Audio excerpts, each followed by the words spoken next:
Ngayong natuwid na ang gusot sa pagitan ni QMB at SBP na kung saan nakapag-ensayo na nga sa Gilas Pilipinas si QMB bilang paghahanda sa second window, may isa pa nga pong good news na siyang mas makapagpapalakas pa sa Gilas Pilipinas kung saan pwede na maglaro as or bilang local sa Gilas Pilipinas. Etong si Mike Phillips na kilala bilang isang hustle player.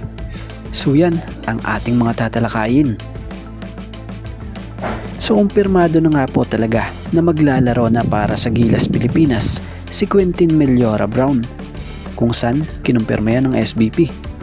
So after direct conversations with Quintin Meliora Brown at pamilya nito, eto na nga, andito na nga siya sa bansa. Si QMB nga po balitay Webes pa nang bumalik ito sa Manila galing sa Japan. Matatandaan namang nauna na nga pong napabalitang ito ay hindi makakalaro sa Gilas ngayong second window dahil sa issue umano sa kontrata.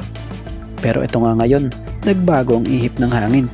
Yung dating gusot ngayon planchado na at nagkaroon na nga ng linaw ang lahat. So balitay nakalahok na nga umano ito si QMB sa Gilas practice. So bukod doon, inaasahang palalakasin ng 6'10" forward center na ito ang front court ng Gilas Pilipinas dahil na nga sa pansamantalang pagkawala ni Kai Sotto na siyang kakagaling lang ding umano sa major injury. So matatandaan namang sa unang window ng FIBA World Cup Asian Qualifiers nagtala nga itong si QMB ng magandang average naman na 7.5 points per game at 9.5 rebounds per game.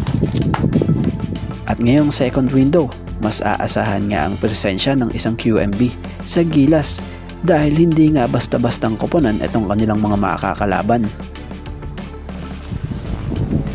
At about nga dito, patungkol kay Mike Phillips, isang napakagandang balita ang bumungad about sa nasabing manlalarong ito dahil sa ikinleared na nga po ng FIBA na pwede nga pong makapaglaro bilang local sa Gilas Pilipinas itong si Mike Phillips, kung saan mismong samahang basketball ng Pilipinas ang nagkumpirma niyan.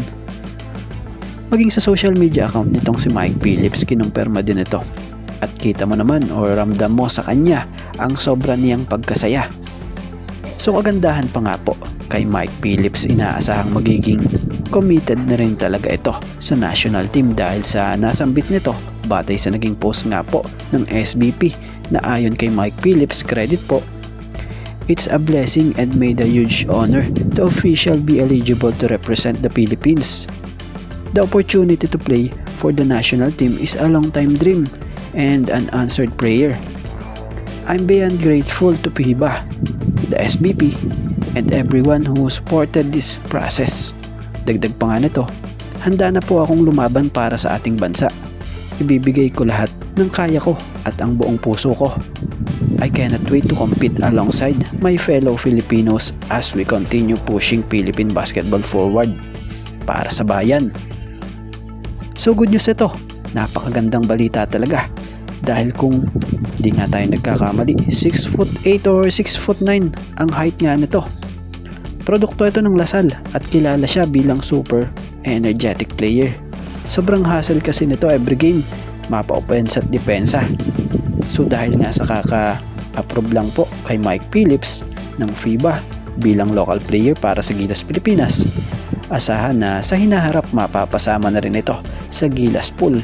So hindi naman sa pinangungunahan natin, kumbaga opinion lang natin dahil sa laking potential din naman talaga sa laro niya na naipakikita niya.